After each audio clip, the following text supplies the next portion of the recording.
Hello and welcome to Spotlight. My name is Nwong Falon. You're watching MX24, your home for fun, fearless and factual content. Today we are focusing on supporting the differently abled in society by not just highlighting their challenges but also their successes and their abilities in their day-to-day lives.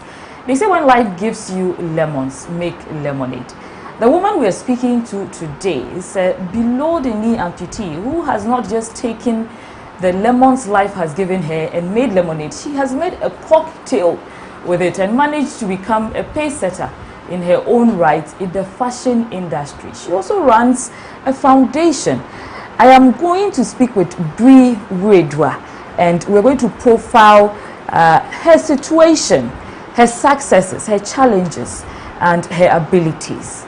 Bri, welcome to Spotlight. Hello, thanks for having me. I read somewhere on Facebook that you have had this condition your whole life. Yes, that's right. But when you are a child or a baby, you don't really realize, what's the condition. So at what point did it occur to you that you are a little different and your challenges are different and your abilities are different? I'd say probably when I was around maybe 3 or 4, when my younger sister is a year younger than me. So I realized that I could take off my prosthesis at any time, but her legs were just stable. She couldn't take them off. So her legs were not detachable, but yours were exactly. Yours were detachable. So I think that's what kind of made me realize. And my mom was like, yes, because that leg is a special leg, so I can detach mine, so that makes me extra special. And another, when you tell kids something, they just take it at face value. So that was it for me. I didn't really think too deeply into that at the time. I think it's only when I was probably around 10, when I first came to live in Ghana, that I realized that no, it's not normal, because people will treat you totally differently. I realized no, it's not normal. But back when I was younger, I didn't really see that or notice that I was that different, or it was that big of an issue for me. When you say people will treat you differently, and this is something you realized when you came to Ghana. Yes. Does that mean when you were in the UK, that the treatment was different from when you came to Ghana? Yes. Really? Yes. What was the difference? The difference there was that people would just discriminate against you because of the color of your skin, because you're black, but not because of any physical difference. I wasn't treated any differently from my schoolmates or anybody else. Nobody would say anything. Nobody would stop you from doing anything, from climbing, from playing certain games, from swimming or doing anything. Nobody would stop you. They would just act as if you're just like everybody else. Yes. But when I came to Ghana, then that's when I started realizing that no, you can't do this, you can't do that. People will stare at you, people will call you names, people will not want to get close to you because they think you're like too different a species. They don't really Was this like school level or community level? Both. For community level was like there were even days when they would actually come to our house and they would peek into the windows because they wanted to see the girl in one leg. Like it was crazy back then. And school, most of the kids you like a freak, yeah, or some zoo freak of nature, exhibit, something like that, yeah. And school, so most of the kids, they wouldn't want to play with me. They would be asking me invasive questions, making very derogatory remarks and stuff like that. Yes, kids can be mean. And this sometimes. was the Ghanaian experience. It was the Ghanaian experience, yes. There's something you mentioned earlier about your mom explaining to you that this is a special leg. Yes. Since your mom was able to handle it well, did she have like some training in how to raise you? Because differently from her other children, you have other siblings. Yes, I have other siblings. Yes. Oh, and at what age did you start wearing the prosthetic leg? Well, I assume because my mom did tell me that after I was born, and the doctors realized that they actually realized it when she was 7 months pregnant. So they had to induce to get me out to make sure it didn't get any worse. So she had some counseling and stuff like that to just tell her, and then in the UK they'll give you all the care and how to take care, the options and everything. So she had all that information. I don't on mean to hand. stop you. I don't want you to go too far. What did they say the condition was? Why did they have to stop, induce her at 7 months? What did they realize? If you don't mind sharing a bit more information. But they realized that the leg that's amputated was stuck into her cervix. Yes, so it was, as I was moving in the womb, my other leg was rubbing with it. So that other leg also was cut. So I have a scar from this side, you can't see because of the brace, all the way down here. All this side was like, was just sore. It was just sore. It was corroding. And then this one was gone and wasn't able to deform. Apparently the cervix was a little bit open. So instead of her miscarrying, I just got lodged in there. Okay. And I was just forming. And I was just forming. And I was just forming. So there was she almost miscarried, but she didn't. She didn't. And she didn't even notice back then. That was very early on. Wow. In the pregnancy. Was there a reason for it? Did they give it? Was there a name for this condition? There isn't any actual name. They couldn't actually explain why.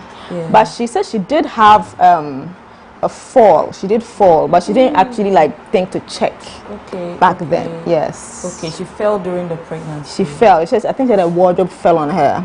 But she was fine, so she didn't really you don't feel anything. She didn't feel anything. She just went about her normal life, and then because falls are very common during pregnancy. Yes. In fact, because when you're pregnant, your balance is different, it's different. And you get clumsier. It's very easy for you to topple over. Yes. Now, when she realized this at 7 months, the induction was it because they thought, if they didn't induce her, things would get worse? Yes, things would have gotten worse because I had blood poisoning at the time and severe jaundice and other things as a result of that condition. If they hadn't gotten me out, probably would not have made it. So they had to just take me out immediately. So a miracle. Every baby is a miracle. Yes, I guess. When you noticed this, and especially in the Ghanaian experience, you said people would stare at you, treat you differently in school. Your neighbors would stare at you. Did it affect you in any way as a child? Because let's say you're a free-spirited child out there. If something like that happens, does it make you more timid or? Yes, when I was at home, I had my siblings, so I could just play with my siblings, and that was that. And with time, some of the kids in the community came to understand, because kids are easier to adapt. So some of the kids in the community were able to understand I'm just like them. Yes, but as opposed to school, it was just me in the class and everybody's treating me different. So I wasn't really close to them. I was quite a bit, should I say, reserved amongst them. Yes, but at home, my siblings just adored me and then we would just play. So I was quite myself and free at home, as opposed to school where I had to just be by myself because everybody was not really mingling with me that much. Yes. Your development milestones, usually children, you expect them to walk around 1 year. Yes. Were you able to hit any of those? Yes, my first leg was fitted when I was 10 months old. And then by 11 months I was walking. Wow. Yes, by 11 months I was walking. So when I was 1, I was just walking there normal. There was no difference. There was no difference, yes. Even doctors were quite surprised that she went also with me one day and I'm like, where is Bridget? And I'm like, this is her. Like, no, this isn't her, because I had grown so big, because I was so tiny, undernourished, everything, and then I just got so big and I was just a normal child walking there. They were so surprised and so happy. Yeah, so I hit all the, I think, regular normal milestones. Yes, yeah. So when you came to Ghana, this was primary school level? Yes. Okay. When you progressed to, say, secondary school or JSS, university, how was it? Was it any different from the younger years? Yes, because by then things had changed. When I went to secondary school, things were different. When I went to secondary school, nobody actually treated me like an outcast. Everybody just accepted me as I was, yes. So it was quite a seamless transition. It was quite a different experience from, because I went to the same primary and JHS, that was so clinic. So they knew you. Yes, but when I went to secondary school, going to St. Mary's, it was just totally different. Yes, everybody just accepted me, and then I was even at a boarder by then. I went to the boarding house. Everything was normal. I even got a couple of perks. I was opted out, exempted from the social morning duties. And then I quite liked that. Yes, yes. That's one advantage. One advantage. So I wasn't, and I was actually given pegs because the Form 1s had to go all the way to the school. The school side for our washroom was there, but I was allowed to use the Form 3's washroom. Yeah, that was in the dorm. Yeah, so that was one perk I got and everything. Yes, and everybody treated me really, really nicely. Yes, everybody treated me really, really well. And then going on tertiary, everything, everybody treated me. By then, things I think people were more informed, so nobody treated me that differently. No, I didn't see that. It was only in primary and JHS that I experienced that. Beyond the interpersonal relations in schools, were there any other challenges that challenged your ability to learn and function properly in these schools? Oh yes, because sometimes you have to leave school, not being school, to probably go for fittings, and I got sick a lot. I was sick a lot, and that was a result because of other conditions I had, not necessarily related to my leg, but I had asthma, I had anemia and other conditions. I was almost always sick. Sometimes I'll be off school for like 2 weeks and then be back 1 week and I'm off again. So that kind of was a challenge. But I was able to keep up. Yeah. When did you get into fashion? I got into fashion that was sometime after SHS, and I was actually wanted to be a pediatric nurse. Okay. So I actually started that, and then... Was there a reason why you wanted to become a pediatric nurse? Because I wanted to work in medicine to help people. I wanted to help people. Okay. And I couldn't think of anything else better than babies, because they're the tolerable... I couldn't imagine working with adults. They're so intolerable when they're unwell. Right. But babies are so cute and easier to deal with. Easier to deal with, so I thought of that. So I was going in that direction, and then I'd always loved fashion.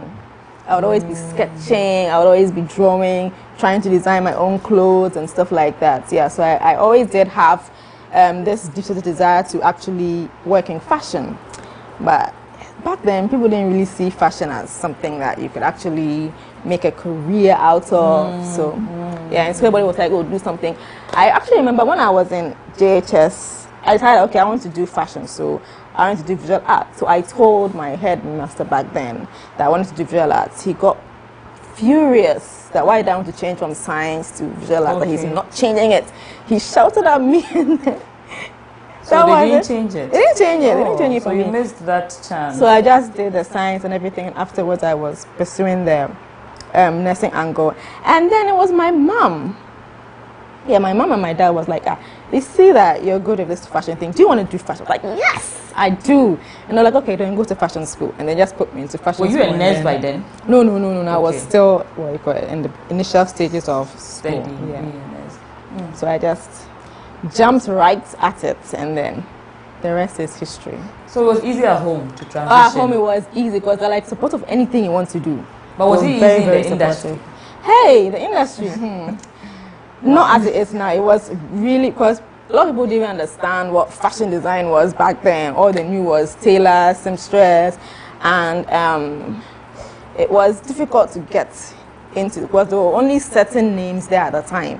There Joyce Ababios, Kofi Ansah, there was the Wendy Latisant, only about a few. There were like about 6 people in the industry then. It was only them, nobody else. So it was very difficult to break through at that time.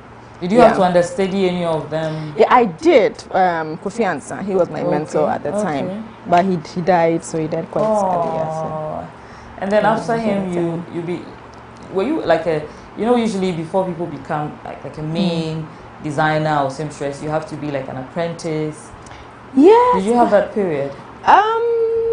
After that, no. I wasn't even actually actively doing the sewing. I was like, it was something I was doing, but like not the main thing I was doing. I was doing business. The friend would import clothing, shoes, stuff, and I'll distribute them. Because like it wasn't really going that fast with the sewing thing. I remember that I used to sew shirts and stuff, and my dad would take it to the ministries, and then we'd give it to the workers, and at the end of the month he'd go and pick up the money. And then there was a change in government, and then we lost that contract. We weren't allowed there, so that also went down. It's like changes in government affects everything. Even sewing. Yes, even sewing. So we're doing that, and then I was doing that, and I started sewing for some ladies from Takoradi Polytechnic. Yeah, one of them was a neighbor, and she wanted me to sew something for her, so I did. So I sewed it for her, and she really, really liked it. So I would do stuff for her and her friends, and they'll take it to Takoradi. And then I was only sewing for like students. So I was sewing for Takoradi Polytechnic, Accra Polytechnic, Legon girls. So I was doing that, and then along the line I decided that, okay, I was going to just set up, and I set up this place, and I started. That was back in, I think, 2011, late 2011. That's when I started full-time, focusing just on the fashion. Do you think it was extra challenging for you, or it was normal for anyone trying to I think it was normal at that point in time, yes, because back then, if you don't have connections, you need to have connections to sew. You need to have connections in order to be able to get your name out there, because back then there weren't a lot of opportunities like that, yes, as opposed to now we have social media. You can just do one thing, it goes viral, and then everybody knows you. Back then that wasn't there. What was your first viral design? I don't even know. I can't tell which one. I can't really pinpoint which particular one. But which of the designs that have gone viral do you really remember very well? I do remember there was one thing I did for Gloria Safo. Okay. That did go viral. And she has been promoting you a lot, eh? Yes, she has. She's been a good sister and friend to me, yes. And then I've done stuff for Ohinieri, and then I recently did something for Miss G. But I actually don't keep track of the stuff. I'm terrible with the social media. At what point did you realize that you are now like a recognized designer? I don't even see it now. I don't even recognize it yet. Yes. Well, it means there must be like, a big aspiration. Yes. What's the aspiration you're looking at? Oh. When will you wake up and say, Bri Wireduah has arrived? When I'm probably like Chanel. Wow. Okay. I'm probably like Chanel, because Karl Lagerfeld was like my idol. I adored him. Yes. May he rest in peace. Like he's my idol. Yes. What distinguishes your designs too?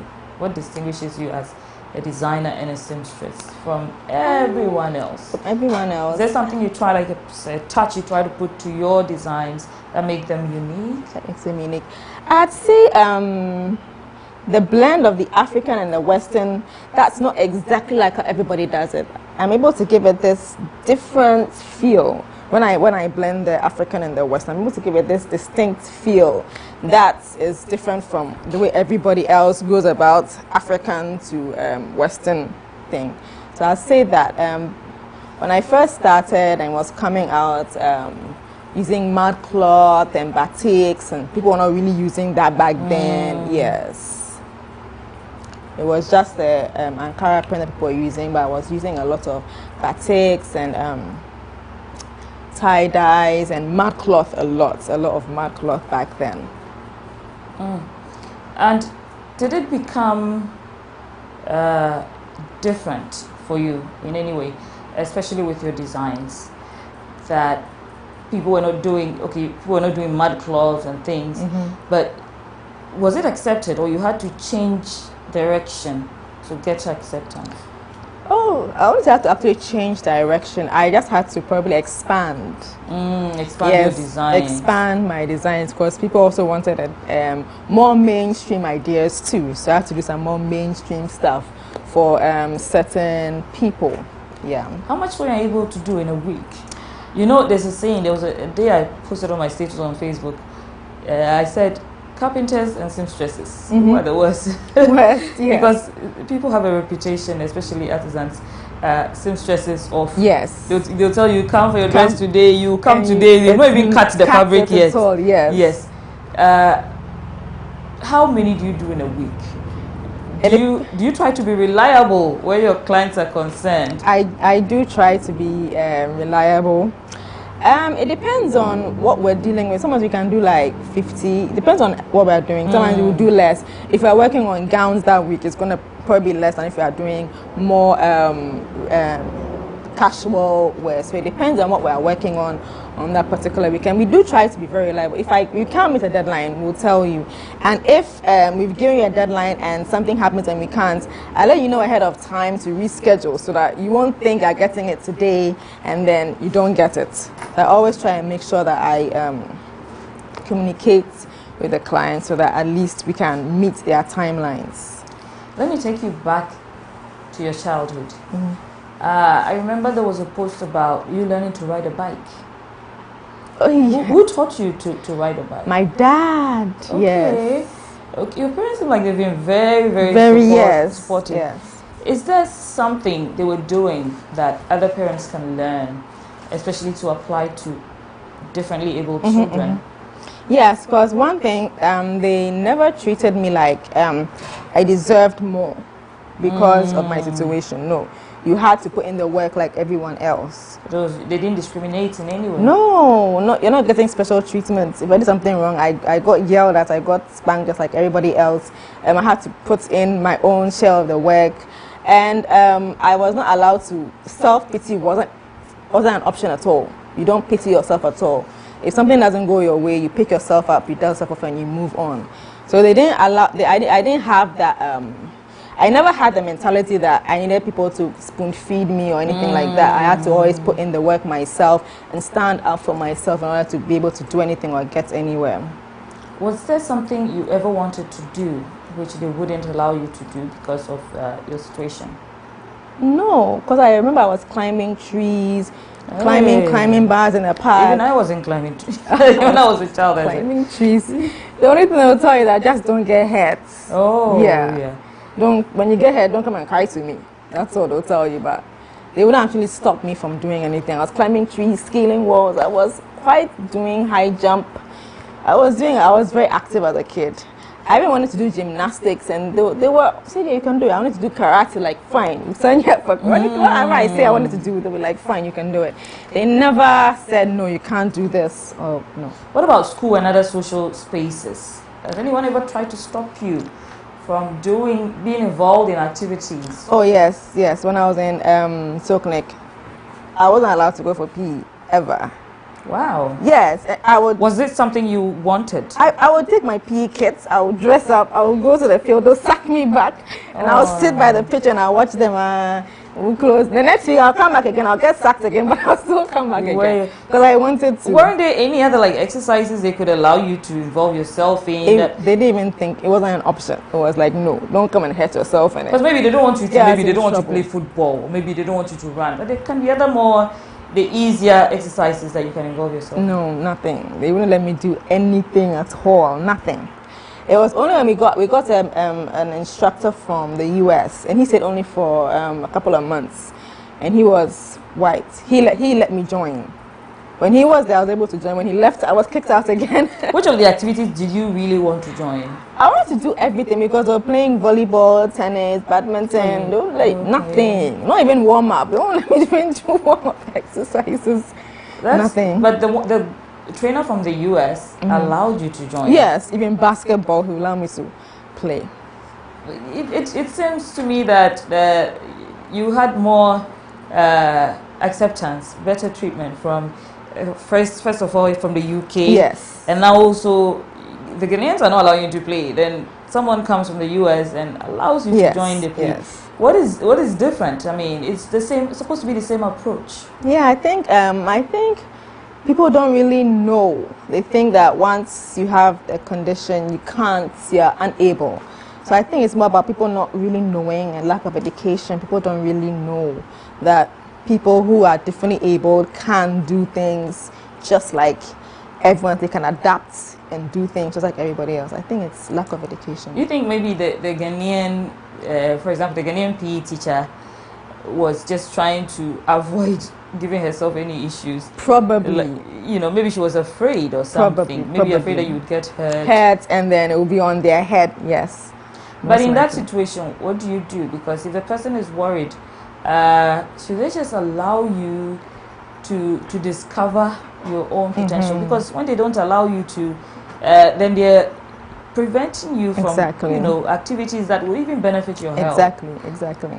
So we as a society, should we be more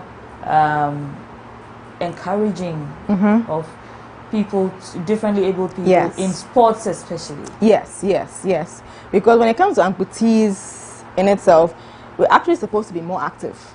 Because the more you're active, the more you strengthen your muscles and you're able to. It helps your health. Your health. You're not supposed to just sit at one place. You're supposed to actually rehabilitate, actually be active, do exercises all the time to strengthen your muscles to make up for that missing limb. Do you do any of that now? Yes, I do. What kind of sports do you do? I don't Or actually do sports. It's more like gym. I do a bit of yoga and I do the gym exercises. Yes, I go to the gym a lot. I do a lot of yoga.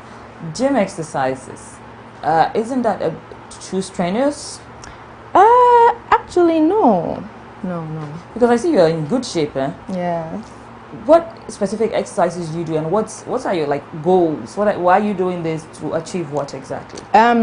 Okay, so I do the leg presses a lot to build my calves and my thigh muscles. There's a ellipsis machine. There's the stationary bike to build my leg muscles, and I have dumbbells. I work on my shoulders and my back muscles too to improve my posture and stuff like that. Wow. And core, just to make sure that I don't have nobody wants to have a big tummy, so core just to strengthen your core and give you that toned belly. Just checking my stomach to be sure. Do you have any health issues directly linked to being an amputee? Yes. For example, for me, I'm arthritic in my other leg because what does that mean, just for the benefit of our viewers? Okay, arthritis is when you have your cartilage being worn off. The cartilage is that soft, spongy bone that sits between the joints. So my knee cartilage is worn off, so that means my bones are sitting because of pressure. Yes. Okay, so that's the other leg. The other leg, too yes. Much pressure on that side, okay. So it's worn, it's off. Yes. How do you tackle that and prevent it? At this point, you just try to prevent it from getting worse. From getting worse, okay. Yes. How do you do that? It's just I'm doing physiotherapy, electrotherapy, thermotherapy, and lots and more gym work. Thermotherapy is when they just there's this machine and then it's heat, so they just shoot heat waves into the joint, just to ease the pain, help to deal with the pain. And then they have electrotherapies where they just fix you to these electrodes and they shock the joint, and they shock the area, and it's supposed to help. Yes, it's supposed to help. What other complications do you have to deal with? Right now I'm also dealing with spondylosis, cervical spondylosis, and lumbar pain for my back, and that could have happened to anyone though. Okay, so it's not directly linked to. It's not directly linked. It's a bit of it. It's a bit, yes. So all these challenges, because when you're talking about electrotherapy, thermotherapy, this costs money. Yes. How often do you have to do it? I do those sessions twice a week. Yes. Okay. But for exercising, 5 days a week. Wow. Yes. Even at home, I just get out my equipment and then just do something. Yes. Does the health system cater to these things, or do you have to pay out of pocket? Does health insurance cover, for example, because these are directly linked to you being differently able? Yes.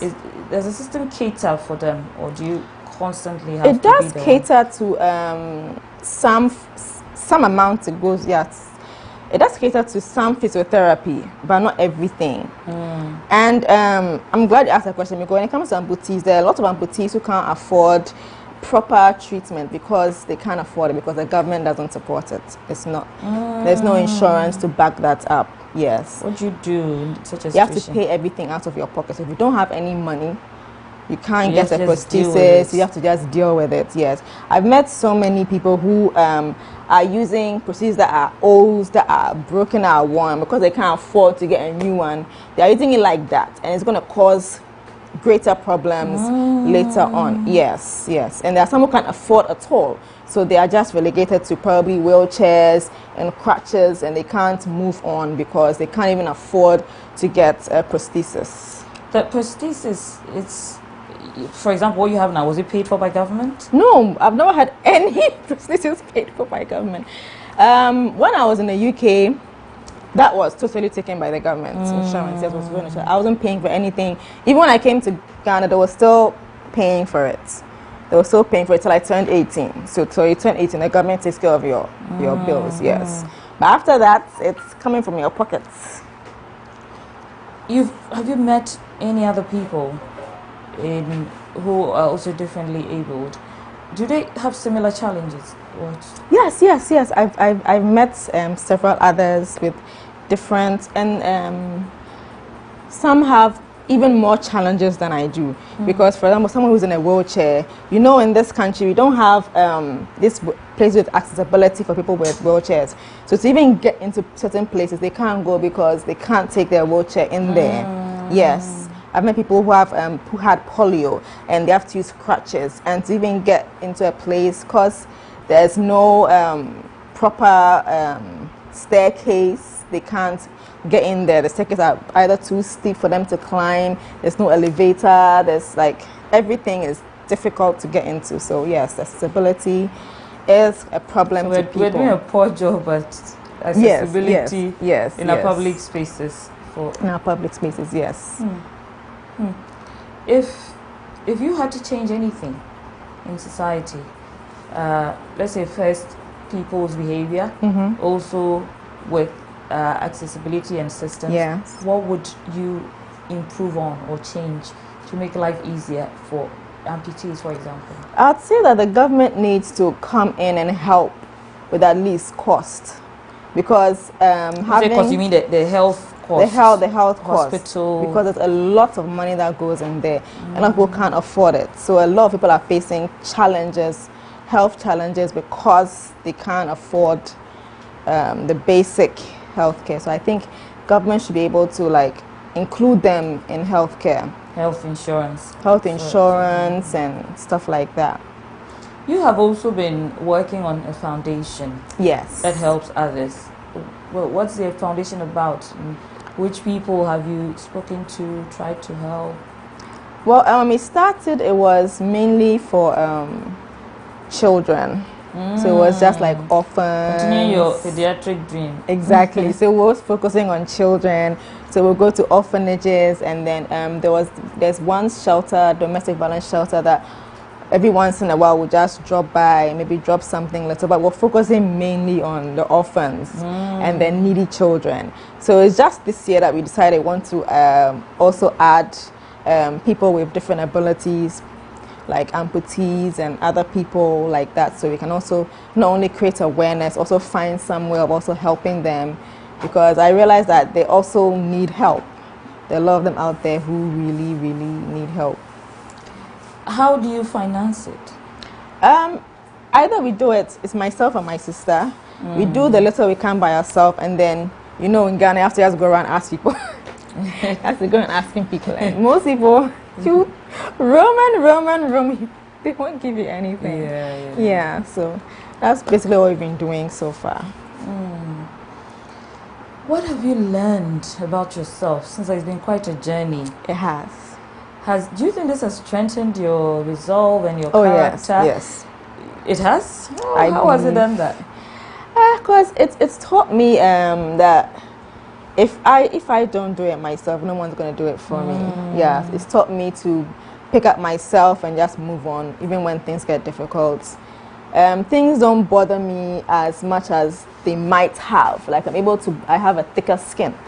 Yes, things don't really bother me as much as they probably might have if I wasn't in this situation. So, silver linings. Does it ever break you though? Has anyone ever treated you in a way that it hurt so much? Oh yeah, people have treated me in a way that have hurt, but like I said, I always get over it. I just brush it over. A lot of people.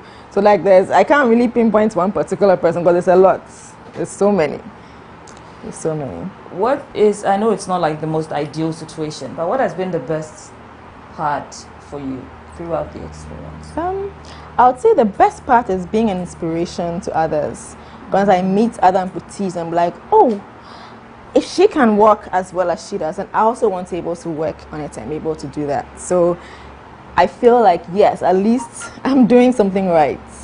Yeah, being an inspiration to others, other people who just see me and they're inspired. So other people just, even my mom just even talks to other people about me, and then they are like inspired. They have fun with their kids, or they have a child with some form of disability, and then she will just talk to them and talk to them about her daughter. And then they're like, okay, if you could do it, I can do it too. So that inspiration, I think, is the best. But was it difficult for you learning to walk? I don't know. I was a baby, okay. Yeah. But my mom said it took me just a month, so I don't think it was that difficult. That's probably because of also a lot of support from her. Exactly. And you were in the UK then. Yes. Also system differences. Yes. Is it your mom is involved in creating the awareness system? In her own small way. She's not really an out there person though. In her own, yes. She likes to deal with people one-on-one. Yes. So when she has a lot of counseling. She's a pastor, so she talks to a lot of people who come to her. She's really, really good at counseling people. So yeah. Do you people have communities where you're able to interact and inspire each other? We do, but the ones I actually belong to are not Ghanaian based. Wow. Yes, I haven't really seen any in because Ghana. if it's not Ghanaian based, what do the people in Ghana do? That's why we're trying to bring it to Ghana. Okay. I realized we're interacting too much with people outside there. Yes. And the experiences are different when Different, the person is not. yes. The Ghanaian experience is definitely It's different. Because you're dealing with a whole different society. whole different dynamic, yes. So there's no Ghanaian community for... No, as far as I know, I don't know of any though. I don't know of any. Have you tried creating? That's what we're thinking of trying to do now. With the foundation. With the right? foundation, and then reaching out. Most people that I meet, when you even want to talk to them, or they're too reserved. They don't even want to like reconnect with you. It's really difficult getting them to even open up. Yeah, so meeting them one-on-one, most of the time when I go to these prosthetic clinics, that I can meet them and have a chat with them. But beyond that, it's a little difficult even getting in touch with them. What's in the future for you? In the future, I'll just like to really, really take this whole foundation and create more awareness and help as many people, not only people who are amputees, but people who are in wheelchairs, people who are blind, deaf, dumb, because there's so much that they have to offer that's been overlooked. So I'd like to really focus on that. Not to digress, but do you have children? No. Not yet. Yeah. Why hasn't that happened? Do you think it's in any way linked to your situation? I don't think so, though. I don't Have you think so. dated? Maybe. Oh yes, Okay. yes. I do date. What is the dating scene like? There was a time I spoke with a physically challenged lady, and she had a whole different, a lot of things to say. What has it been like for you? For me, okay, one thing I'd say is that men expect you to accept every advance just because of your situation. Oh wow! Any guy expects you, like, once they express interest, you should be interested, because like they're doing you a favor. Yes. I don't know why they have that, but they think that you should be, once they express any form of interest, you should be over the moon and you should accept it. And then it's not like that. Sometimes they're just not into them. Sometimes they're not interested at all. Yes. Yeah. Yes. So, but they just don't seem to understand. And I have dated a couple of people who they won't tell you because I think they're ashamed to admit it out. But it does bother them, but they won't tell you. Okay. Yeah. And then they'll find some silly excuse somewhere. Yeah, but that's the underlying reason, but they're too ashamed to admit it. If it's a problem for I you? think on one level, I think someone like fascinates some people. Oh, they want to date that what you call it, just chic looking, ticking boxes. yeah, for themselves. but it's not something that they want to do serious. Exactly, but it's not something that they would want to do long term, because they think about it, how it's going to affect them, maybe their image or whatever. I don't know what it is that's going on in their mind though, but yeah. I think I'm more of a passing fascination for them. fascination. You know, this thing you mentioned about sometimes men thinking they're doing you a favor. Yes. But it's happened to, I think I've experienced that even. Oh, yes. You know, some men think that they're so, full of themselves that they think once they even say, especially when you're single, I'm a single woman. Yeah. Being a single woman, it's a whole different, especially when you're a single woman above 30. Yeah. Is a problem in Ghana. And any man who approaches you like, are you not growing old? Are you not growing old? Yeah, like I'm doing you a favor even trying to date you when they're younger women. So they expect that you should just accept them, because you need someone anyway. Exactly. And so I totally get, that angle. I can totally imagine it. How do you react to it? Oh, I'm not giving you my time. If I don't want to give you my time, I'm not giving you my time. Deal with it. I deal with it. You can't beat me, I can't beat you. Simple. It's like, because if you want to actually realize it, get to you or bother you, I just don't dwell too much on it. After, at the end of the day, there are more fish in the sea. If you like go, another person will come. That's what I tell myself, and that's what I know. It's like, sometimes as women, we think that, if we don't go for this one and we let this one go, that's the end of us. It's not the end of us. It's never the end of it. There's always someone for someone who will accept you for you and be with you for who you are. So you don't need to settle for less. I don't think we need to settle for less. Not settle for less. No. That's profound. Yes. And I usually have a saying that when you settle for less, you end up with even less than you settled for. That's true. So it just hits you like, wow, this is really low. But what would you like to? At the end of the day, do you have like an ideal person that you would date? Would you want to have children, have a family? Oh yes, definitely. Oh, you do? Yes. Okay. Yes. Because some women don't want to. Yeah. I definitely do. Perhaps one or two. Yeah, not too many. Not too many. Not too many. Just one or two. Who's the ideal partner? I don't really have in my mind like ideal, because I don't think the ideal person even exists. Okay. I just believe that someone who connects with you, who understands you to the core, and who you can also understand to the core. Someone who you can just vibe with. That's all. Open-minded. Open-minded. Someone who has I wouldn't even necessarily say the same ideals, because we can't all have the same ideals, but somewhat you can understand each other. You understand each other. Even if you're on different journeys and you can understand each other, you can still walk together. Yeah. Bri, what would make the situation less challenging for you, for other amputees, for other people who are differently abled? What could be different? I'd say if there were better opportunities. What do you mean by opportunities? In workspaces, in health insurance and all that. I believe that they're getting the shorter end of the stick. If you're not somebody who actually has, you end up living a very deprived life. Yes. Because most people, any kind of physical challenge, you spend a lot of money. And if you don't have money, then you're not going to live the standard life. Life. Yeah.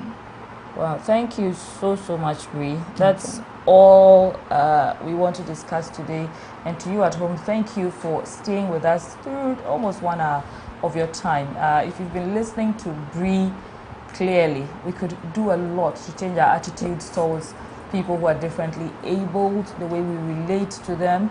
There could be a lot of significant changes in workspaces to accommodate differently abled people in different capacities, make it easier for them to be part of the workforce, better opportunities for them, as many opportunities as we give to everyone else.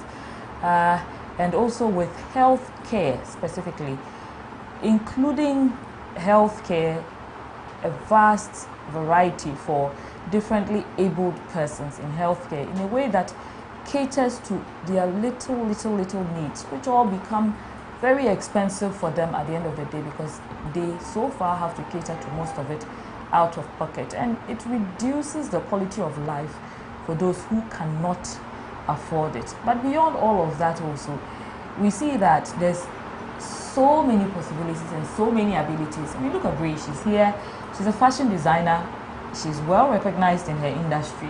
It clearly shows us that people who are differently abled are not exactly unable.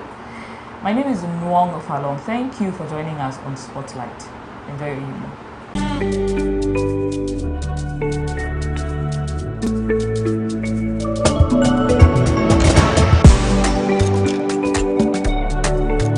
Smiles are one of the most important things we have. Globally, 1 in 2 children suffer from cavities.